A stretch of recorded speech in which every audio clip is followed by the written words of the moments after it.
Hello बच्चों, अभी तक हम लोगों ने पढ़ा कि सखीरी मुरली रीजे शोर, जिन गोपाल की ने अपने बस प्रीति सबन की तोर, उसको आपने पढ़ा। उसमें गोपियाँ मुरली के श्री कृष्ण का मुरली के प्रति प्रेम तथा उनसे ईर्ष्या करती गोपियों की मनोदशा का चित्रण किया गया था। अब अगला पैसेज हम पढ़ रहे हैं। ऊधो मोहि ब्रज बिसरत नाही, वृंदावन गोकुल वनोपवन सघन कुंज की छाही। प्रात समय माता जसुमति और नंद देख सुख पावत, माखन रोटी देहो सजायो अतिहित साथ खवावत। गोपी ग्वाल बाल संग खेलत, सब दिन हंसत सिरात।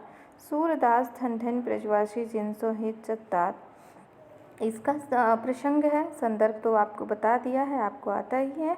प्रसंग है कि प्रस्तुत पद्यांश में सूरदास जी ने श्री कृष्ण की मनोदशा का चित्रण किया है। अब कौन सी मनोदशा का चित्रण किया है? जब उद्धव मथुरा पहुंचकर श्री कृष्ण को सारी स्थिति बताते हैं कि वहाँ सब लोग तुमको कितना याद करते हैं, तो उस समय श्री कृष्ण क्या हो जाते हैं? भाव विभोर हो जाते हैं। और उस समय उनके मन की क्या स्थिति है, इसका चित्रण इस प्रसंग में किया गया है। तो व्याख्या है कि श्री कृष्ण उद्धव जी से कह रहे हैं कि उद्धव मोहि ब्रज बिसरत नाहि, हे उद्धव मुझे ब्रज बिसरना मतलब होता है भूलना। मैं ब्रज को भूल नहीं पाता हूँ, मैं सब कुछ भूलने की कोशिश करता हूँ। मैं वृंदावन गोकुल के वन उपवन आदि सभी मुझे क्या आते हैं? याद आते हैं। मैं सब कुछ भूलने का प्रयास करता हूँ लेकिन भूल नहीं पाता हूँ। प्रातः समय माता जसुमति और नंद देख सुख पावत, कह रहे हैं प्रातः काल के समय माता यशोदा और नंद बाबा मुझे देख करके क्या होते हैं? अत्यधिक प्रसन्नचित होते हैं तथा अत्यधिक सुख का अनुभव करते हैं। गोपी ग्वाल माखन रोटी दह्यो सजायो अतिहित साथ खवावत, और कह रहे हैं कि माता जशोदा मुझे मक्खन रोटी और दही बड़े ही प्रेम के साथ क्या करती थीं? खिलाती थीं। गोपी ग्वाल बाल संग खेलत, सब दिन हंसत सिरात, करें गोपी ग्वाल बालों के साथ खेलता हुआ मैं पूरे दिन सारे दिन क्या करता था? गोपी ग्वाल बालों के साथ मैं पूरे दिन क्या करता था? खेलता रहता था। और सारे दिन हंसते खेलते रहते मेरा दिन क्या हो जाता? सिरात, सिरात मतलब बीत जाता था। सूरदास धन धन ब्रजवासी जिनसो हित जदुतात, और सूरदास जी कहते हैं कि ऐसे ब्रजवासी धन्य हैं क्योंकि श्री कृष्ण स्वयं उनके हित की क्या करते हैं? चिंता करते हैं। जिनके हित की चिंता करने वाले स्वयं जदुतात अर्थात भगवान श्री कृष्ण हैं। फिर से बताती हूँ। श्री कृष्ण उद्धव से कहते हैं कि हे उद्धव मोहि ब्रज बिसरत नाहि, हे उद्धव मुझे ब्रज भूलता नहीं है। वृंदावन गोकुल वन उपवन और सघन वृक्षों की छायाएं भी मुझे नहीं भूलती हैं। प्रातः समय माता यशोदा और नंद बाबा मुझे देखकर अत्यधिक सुख का अनुभव करते थे और वह माखन रोटी तथा दही सजाकर मुझे अत्यधिक प्रेम के साथ खिलाते थे। गोपी ग्वाल बालों के संग मैं सब दिन खेलता हुआ क्या करता रहता था? खेलते खेलते अपना दिन व्यतीत करता था।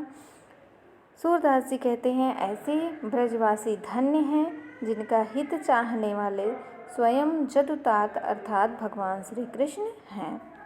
अब इसका काव्यगत सौंदर्य बेटा, भाषा है ब्रज, गुण माधुर्य, रस श्रृंगार, छंद गे पद, अलंकार है अनुप्रास अलंकार और पुनरुक्ति प्रकाश अलंकार। अब पुनरुक्ति प्रकाश किसमें है? धनि धनि, देखिए 2 बार आया हुआ है ना, धनि धनि, एक ही शब्द 2 बार रिपीट हुआ है, इसलिए यहाँ पर पुनरुक्ति प्रकाश अलंकार है। अब अगला पैसेज है। ऊधव मन न भये 10-20, एक हुतो सो गयो श्याम संग को और आधे ईश।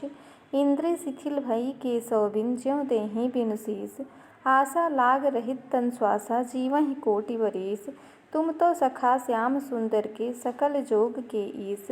सूर हमारे नंद नंदन बिनु और नहीं जगदीश। इसका प्रसंग है कि श्री कृष्ण जब मथुरा चले जाते हैं और मथुरा चले जाने के बाद उन्हें क्या आता है? गोपियों की याद आती है। और गोपियों की याद आने पर वह उद्धव को क्या करते हैं? उद्धव से ज्ञान और योग का संदेश गोपियों के लिए भेजते हैं और कहते हैं कि मैं मतलब आप लोग मुझे मेरी पूजा मत करिए, योग का संदेश आप लोग ज्ञान और निर्गुण ब्रह्म की उपासना करिए।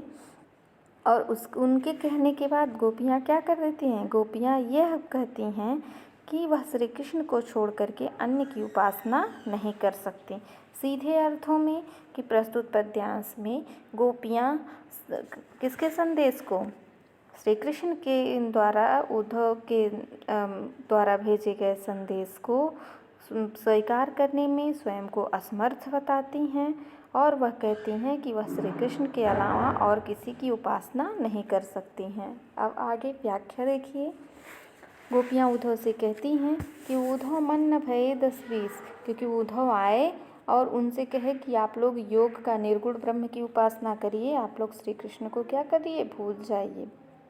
तो गोपियाँ क्या कह रही हैं, कह रही हैं उद्धव मन न भये 10-20। हे उद्धव, मन जो होता है वह 10-20 नहीं होता है। मतलब मन जो हमारे अंदर का हृदय है, एक हूँ तो वो बता रही हैं कि एक था सो गयो श्याम संग, वो श्री कृष्ण के साथ चला गया। हे उद्धव, मन 10-20 नहीं होता, हमारे अंदर कितने मन होते हैं, एक ही मन होता है ना। तो एक मन हमारे अंदर था, वह श्री कृष्ण के साथ चला गया है श्याम संग। श्याम मतलब श्री कृष्ण के साथ चला गया है।